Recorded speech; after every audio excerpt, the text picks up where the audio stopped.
জামাত ইসলাম যেটা 12 বছর আগে বোঝে, সারা বাংলাদেশের মানুষ বোঝে সেটা 12 বছর পর।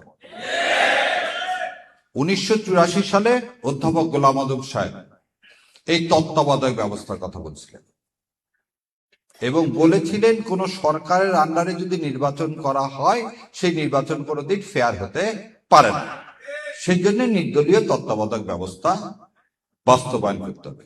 এই বিএনপি 91 সালে বলছিল তত্ত্বাবধায়ক ব্যবস্থা খায় না মাখে, এবং 91 থেকে 95 সাল পর্যন্ত তারা এই তত্ত্বাবধায়ক বিল সংসদে তোলেনি। যখন আবার মায়ের লাগালেন, বলে না দুষ্টের দমন, তো দুষ্ট যে তাকে তো দমন করতে হয়, সেই জন্য যখন আন্দোলন করা হলো তখন রাতের আধারে তারা তখন তত্ত্বাবধায়ক সরকার ব্যবস্থা ওই বিল এনে বাস্তবায়ন করে ভোটে হেরে গেলেন। তার মানে বিএনপির ইতিহাস হচ্ছে, বিএনপিকে ছোট বাচ্চার মতো শাসন না করলে, আদর দিলেও বানরের মতো মাথায় উঠে যাচ্ছে, ও কথা শুনতে চায়।